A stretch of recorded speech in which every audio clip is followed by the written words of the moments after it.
You better believe it. Baseball is back. I don't know if I'd say better than ever, but we're going to get into all the specifics as much as we can. There's a lot of parts that are kind of, let's be honest, the CBA is not being fully reported. We don't have all the details. I am recording this. It's 8:41 Central Time, 9:41 Eastern. So expect the first trades to be breaking any moment now that I am in the podcast. If you've been a long-time listener of Locked On Guardians, you know this is how this works. Mookie Betts traded mid-podcast. Trying to think of the other deals, but the Betts one always comes to mind. But there has been multiple big maneuvers that have happened when I've been recording, so expect that to happen now. We're going to get into who I think is going to win the Central. As of now, this might change as we do some roster shaping around the league, but based on how things are in place, then we're going to talk about the CBA, all of that. Well, we're going to first do CBA, and then we're going to do our preview of the division, all in a moment.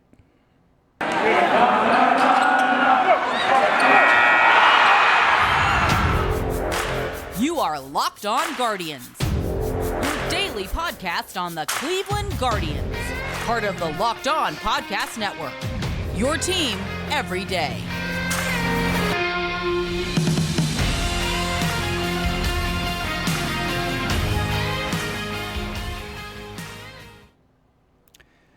And we're going to get into it. So Mark Feinsand, has put a bunch of stuff on Twitter, and they didn't put it all in his article over at MLB.com. He has a lot of great data in here. I don't mean this as any way of an insult. This has to be the most comical article on the CBA, just because, so when you get into the details on it, it talks about the minimum salary. It's going up to $700,000, then $720,000, $740,000, $760,000, $780,000.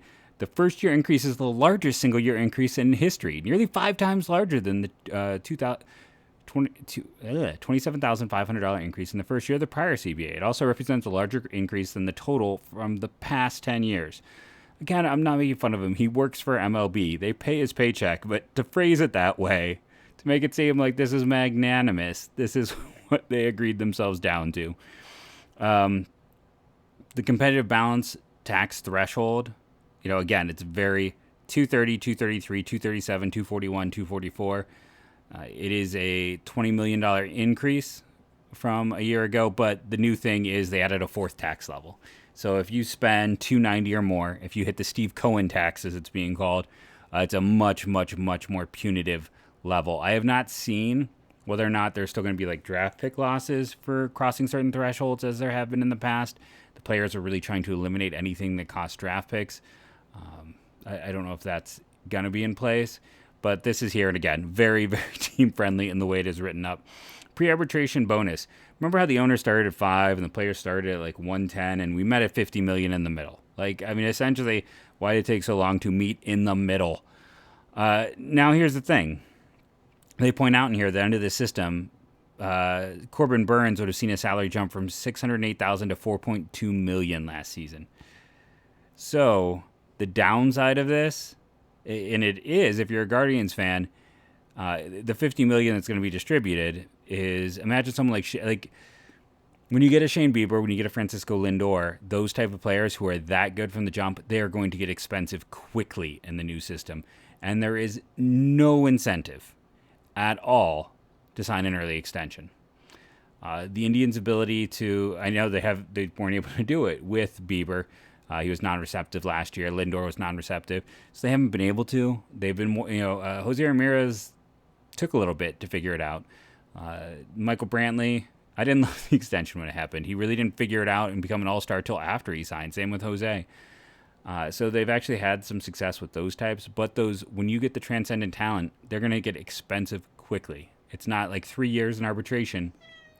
Oh, time for guest host. Here comes Senor Nacho coming in to say hi. He has some thoughts on this. What do you think about the CBA? Yeah, doesn't benefit the Guardians that much, does it? Particularly this part. There's Bieber has no incentive to sign a contract now. And when you hit on that transcendent talent in the draft, the new system essentially takes away the leverage. Those 3 years that you had, which led to someone like Wander Franco signing that contract he signed. That doesn't exist anymore. That's just not going to happen. No agent in the right mind would let someone like Wander sign that contract now. Would let a Ronald Acuna from the Braves signed the contract he signed. Those were such team-friendly deals for players who were clearly ascending talents. And the Brewers, their host, the pitching they have in place, maybe they should revisit the idea of a Corbin Burns deal. They still have really good players, but this is going to hurt from that perspective. This is one of those things that definitely sticks it to the small market team a little bit more.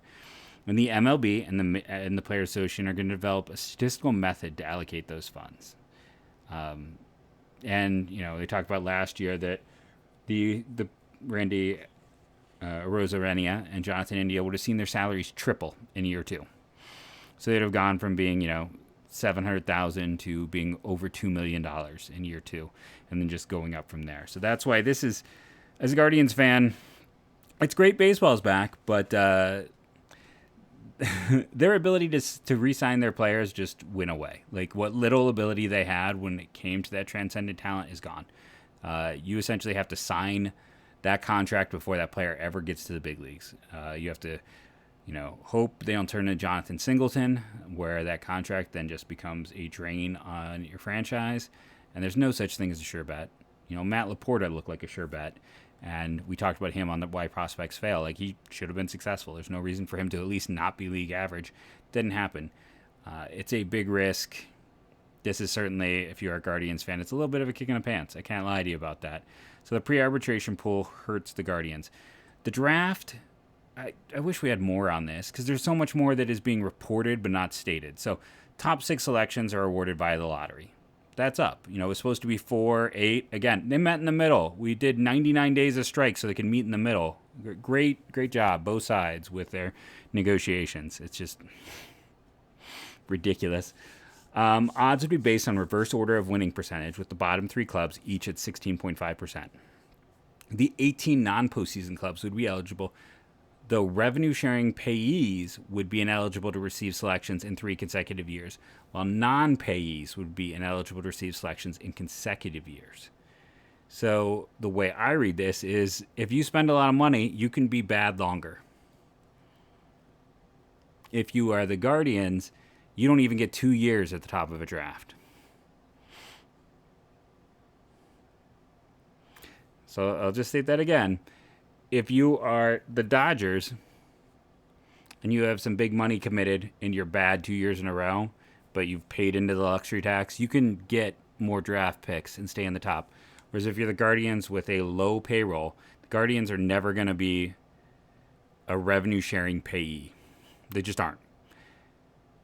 This was discussed often in reverse, but now it's the opposite, where the revenue-sharing payee would be ineligible after 3 consecutive years. So they get 3 years in a row, then they're ineligible. The Guardians get 1 year, then they're ineligible. Couldn't do it in back-to-back years. So getting back-to-back high picks in the top 6 just can't happen for them. So let that sink in. If you thought the first part was bad for the Guardians, there's part 2. The CBA in its current form definitely does not benefit them in any way, shape, or form. Let's keep going. International draft. Guardians have done really well internationally, identifying talent, signing players, have had some spectacular classes. Having the draft, it's okay. So the Latin American system is a poop show. We can say, make it a family-friendly word, both in terms of like how kids get taken advantage of by people in their countries and by baseball teams taking advantage of players. We had the whole scandal with the Washington Nationals many a year ago. And then we just had the issues with handshake deals for players and things like that when the guy could get more money without that handshake deal. So we'll have this draft. They're going to put more money into annually. So essentially teams can spend more on the draft. It's going to be, and going back to the other one with the draft, drafts all around. So the international draft, we'll have to, I'm going to have so I love drafts, but at the end of the day, it's still, you get great talent. Don't get me wrong. I love Latin America, but if this draft is taking part with 16, and up, I can only follow so many things. It's not going to be my strong suit. And I feel like for a team like the Guardians, they'll probably end up with similar talent just because they don't tend to mine the top of the draft. Maybe it gives them an opportunity to do that when they're bad, but we'll see. The other things we heard is The draft and follow is back. I'm trying to figure out exactly the deal on that.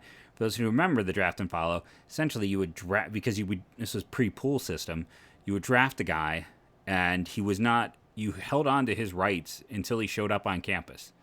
And if he was a JUCO player, you could sometimes hold his rights even as they were playing, like up until the draft of the next year. So if a guy went to the JUCO ranks and performed really well, you could then offer him a ridiculous amount of money and sign him because there was no overall pool system. So you still maintain those rights, but you're still having some kind of slotting system in pool. So I don't know, it's like, okay, a guy has a great year. Why is he going to want to sign for slot? His value is probably going to go up.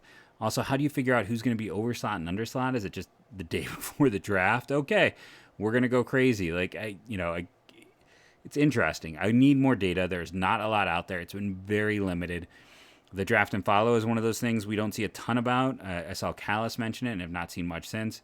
It was really interesting. There were guys who would have a great year and you could sign them, or went out in the Cape and wrecked things and you would see guys sign. I mean, we had some of that a year ago. Now with the later signing deadline and later drafts in general, that has occurred. But it used to be guys would go and play in the spring. JUCO guys, college guys, once they made it to campus, you lost their rights. The pool system completely changed this, but apparently that is back. And the other one is the quote-unquote Kumar rocker rule, which is you have to offer anyone you draft 75% of slot. They cannot be offered less than 75% of slot. They must be offered at least 75% of slot. So senior sign, well, okay, I want to make sure I have the exact bit on this. It's the top 300 players will be eligible to participate in a pre-draft combine, which again, remember, Kumar Rocker refused to give his medicals beforehand. So he actually would not qualify for the 75%. To get that, you have to do the draft combine, do a pre-draft physical, and then you get offered 75% of the slot associated. How do we figure out the top 300? Again, I hate these things. They're just nebulous. Like, are we using MLB's list? Are we using Perfect Game? Are we using Baseball America? Are we doing a composite? Are they taking my data into it? How far are we going on this? Like, how are you going to do a top 300 list? And then that would mean if you're not a top 300 guy and you don't go to the camp, I get those guys are going to, like, if you view someone as a top 300 talent and he is not listed in that top 300, that's the most valuable senior, because you can still sign that guy for $10,000. He doesn't have to be given 75% of slot.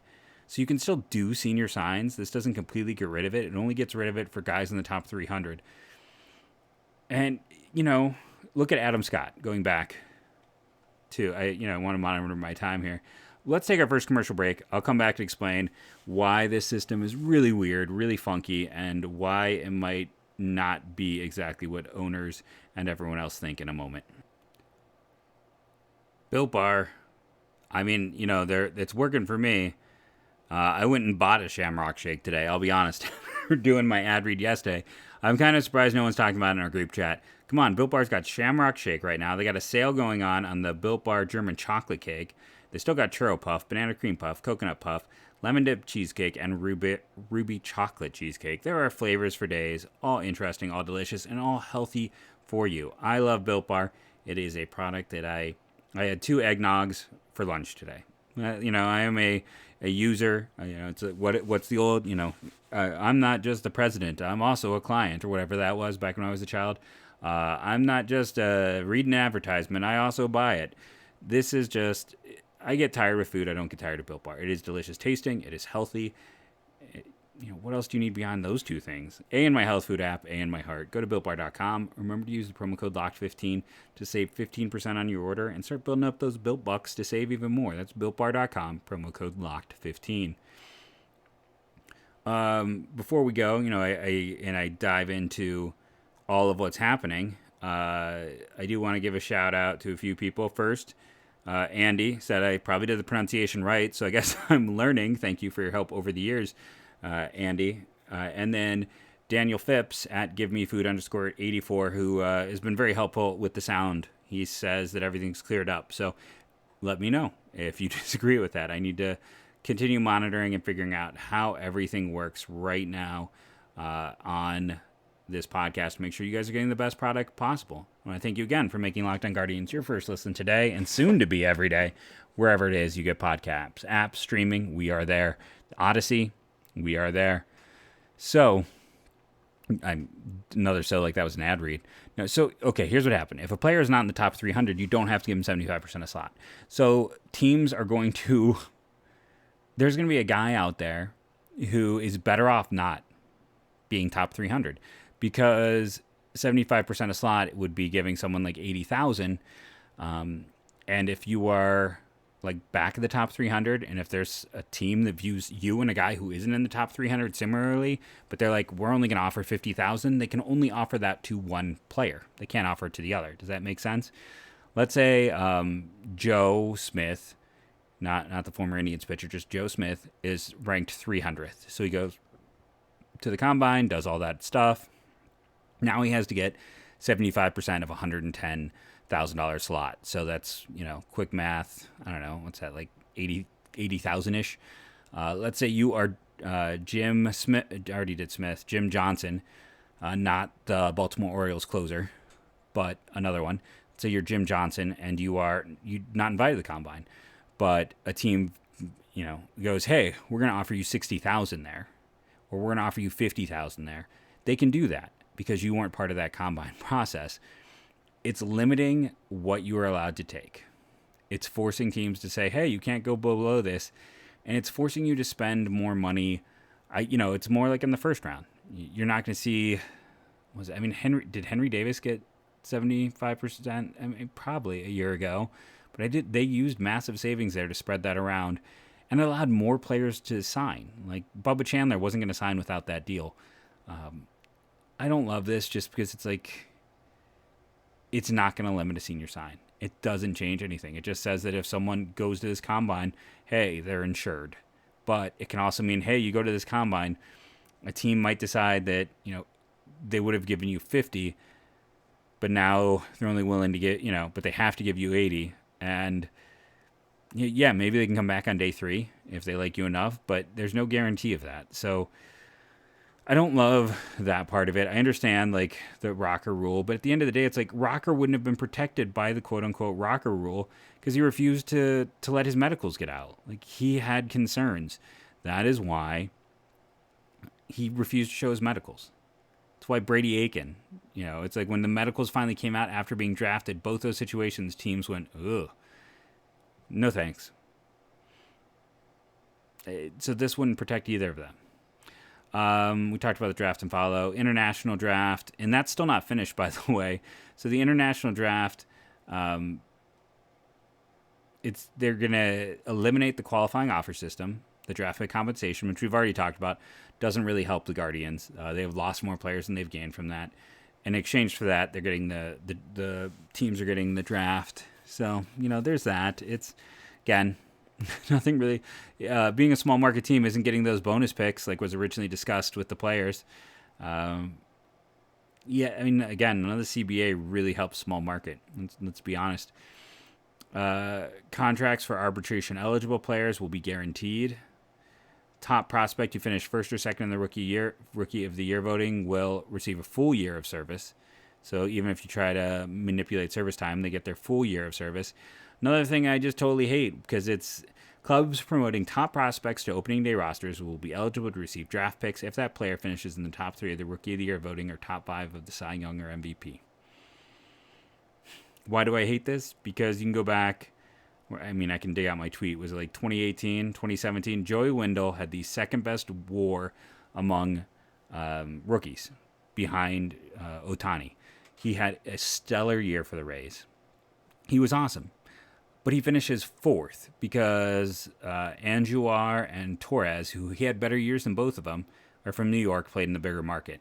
This is a rule where, yeah, it's great, extra draft picks, but it's going to slant to favor big market teams because they also have more media covering them. They get a bigger chunk of the votes, and it's a way you can directly influence and directly, help a team by voting for that guy. Like, if you're someone who is, I know, quote unquote, people in media don't have teams. They still have teams. They still root for them.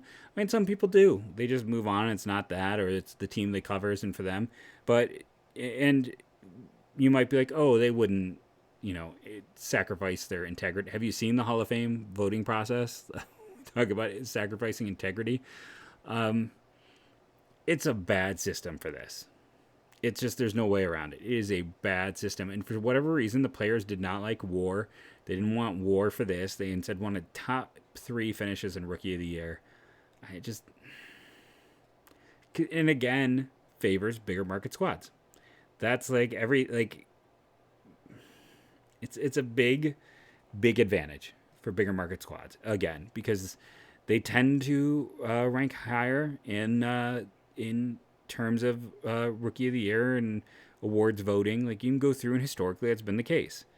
Like, the Indians, Jose Ramirez should have been the MVP and went to Jose Abreu. Albert Bell was a jerk. That's why he didn't get it over Move On. If Albert Bell wasn't a jerk, he probably would have gotten it that year. But that's just the truth of the matter. But it's like, it's a bad approach. Like, there's no other way. It is a bad approach. There's better ways to do this. I like the idea of it, and there is a small incentive. At the same time, like, getting an extra draft pick, even if it's like a first rounder, is not worth as much as potentially having a guy start. Like, these two things here, the Rookie of the Year finishing along with this draft pick, like, maybe this might suppress service time even more, because you don't want someone to finish first or second in the Rookie of the Year. Maybe you don't call them up till July to guarantee that for you, because then you get you suppress that service time still, and the draft pick isn't enough to make you excited about losing an extra year of control of a potential transcendent talent. That's worth more than a draft pick. We've seen, teams trade those supplemental, the competitive balance picks to save $3 million in savings. We've seen that. Like, this is not, an extra year of control of a potential star type player is exponentially more valuable in a first round pick. So these two, again, it's these silly things where I hate the way that it's categorized. And then even more than that, I don't think it accomplishes anything. And then if it does, it's just going to end up helping large market squads. Expanded postseason. That is one thing that helps your Guardians. They're going to 12-team postseason. They got a chance. Let's put it there. Especially if they can supplement with some talent, and some of those young players can really step forward this year. I think they have a legit chance at a 12-team postseason. Universal designated hitter, that hurts the Guardians because there's going to be more of a demand for hitters. We talked about Schwarber as an under-the-radar target with the new minority ownership. He is not going to be in demand as a DH. And we'll talk about, we got to get this done now because we're doing the preview in segment 3. Players may be optioned 5 times per season, so no more of what the Rays are doing. They're trying to shut down that carousel, which I think is not good, because what the Rays did, it's like someone like Lewis Head, former Indians prospect, finally got to the big leagues, showed he could do something. The Rays were in a jam because of their way they approach, and they traded him to the Marlins. They'll get another opportunity.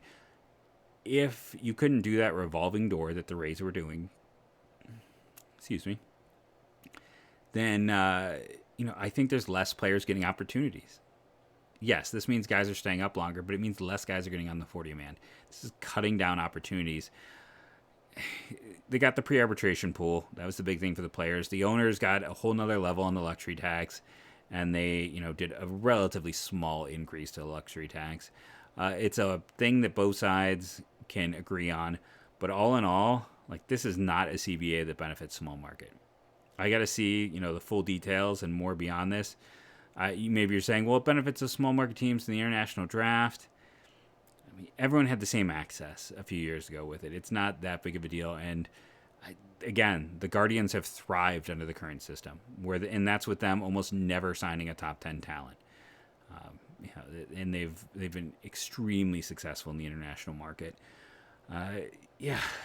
Just a team like the Guardians, you can't pull off what the Astros did. You can't pull off what the Nationals did. You're not allowed to have a top 6 pick in back-to-back years. I don't love that. And you're like, hey, you got to get good. Well,